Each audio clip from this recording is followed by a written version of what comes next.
Hello, my name is Beck and it is that time of year. Welcome to my December wrap-up, the last wrap-up of 2022, and I can proudly say that this year I've read 75 books in total.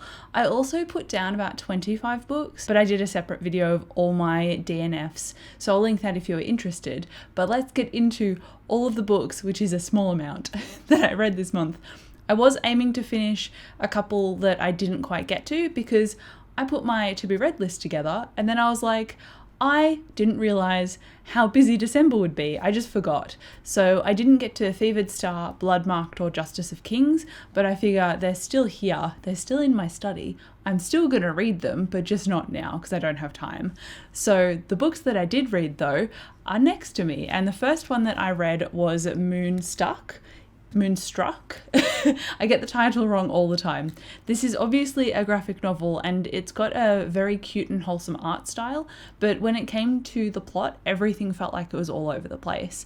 So I wanted to like it because it was cute and I really liked Chet and their story, but I didn't really like the plot, I guess, of the rest of this. It felt very scattered and so it was really hard for me to get connected to this. I ultimately gave it 3 stars because it was good, but I'm not going to continue in any way, shape or form. And I also thought this was a standalone, but it says volume 1 and the plot in here is not resolved. Like there was a bit of a plot, but it wasn't quite there. And it's about Chet, who is a side character, and then these other characters who also work at the same coffee shop. And this main character, she is dating this new girl and it's the beginnings of their budding romance. It all kind of took a back seat to a very clumsy plot. And so while there were nuggets in there that I was intrigued by, the rest of it just didn't do it for me. So unfortunately, this is only a 3, and thankfully though, I did borrow it from a friend. So because I borrowed it, it means I can just return it and I don't have to worry about trying to donate this or sell it or anything, and I didn't spend money on it. And then next up is another book that I borrowed from a friend, thankfully, because this book was featured in my Did Not Finish or my DNF video, and that is Breaks, which is a graphic novel that I tried to read during my first 10 days of Christmas, so my Vlogmas videos. So go and check those out, I guess. I had a lot of fun making them, but they didn't all get the traction that I thought they would. Some did better than others, obviously, for different reasons. But this one was supposed to center 2 boys at high school and their romance, as far as I believe. However, one of the first lines in this graphic novel is, I am a character who is destined to kill this other character. But before I do that, or before we get to that kind of plot, let's go back all of this time and experience what our relationship was like. And I'm like, oh, that sounds interesting. But then the characters just bullied each other and got into fights. And I'm like, I don't really care about that. And then all of the side characters at the high school also got introduced. And so there was like 20 names bouncing around. There were these characters that you thought were going to get together and, you know, enjoy each other's company. And they were just at each other's throats all the time. And I was like, this has a lot, like a lot of chaos and not in a good way. So I put it down because I didn't want to continue reading about that kind of vibe. I don't like romance that are bully romances, and I think that is why I put this one down. I was like, I'm not about that. But then I picked up a new release for, well, technically a new release for November, but I only got to it in like November, December, and that is The Lost Metal by Brandon Sanderson, which is book 7 in his Mistborn series, and this was stunning.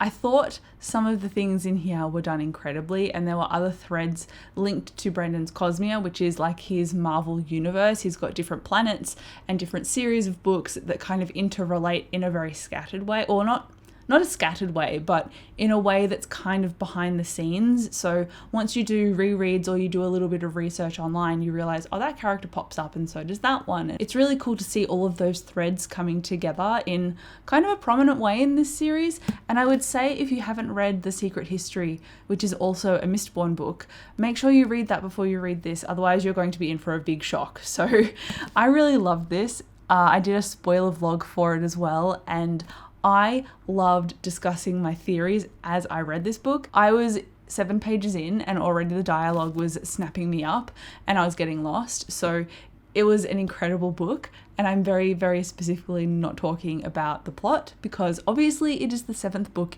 in a series. If you want to hear about my discussion of Mistborn in a spoiler-free way, I did a review of the first book, The Final Empire, which I will link for you because I go into like the Mistborn lore that you can hear about without hearing spoilers, because even though Mistborn Era 1 is beginning with the Final Empire, this is a series that is set 300 years later, and there is a ton of world building that happens in the meantime, and a lot of character development that you will ultimately need to understand before you go into this. That's why this is book 7 instead of book 4 in a series. But I ended up loving this, and I gave it 5 stars, which after my kind of mediocre graphic novel and then that DNF of the other graphic novel, I'm pretty happy that I ended up also finding a 5-star book. I've got one more book to talk about that I finished, but before I do, I'm also currently reading a book, A Closed and Common Orbit, and I'm reading this like as a reread on audiobook, and I really enjoy this series, but my motivation towards the end of the year just absolutely shrivels and dies.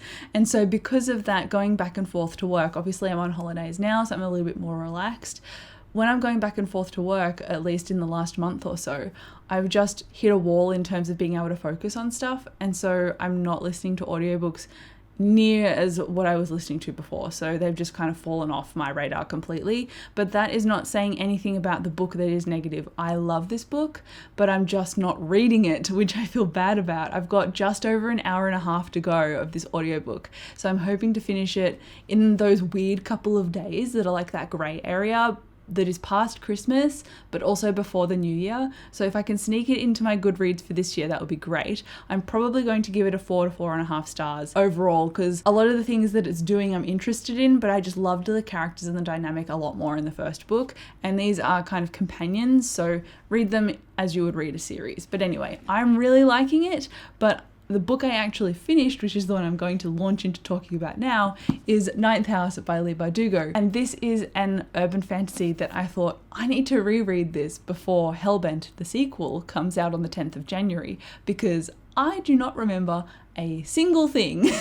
And this is ultimately about Alex, or Galaxy Stern, and she can see greys, which are ghosts, and that's quite a rare ability. And because of this ability, people at Yale, or the societies at Yale, kind of get wind of the fact that she can do this and she has this ability, and so they tap her on the shoulder and give her a scholarship to Yale.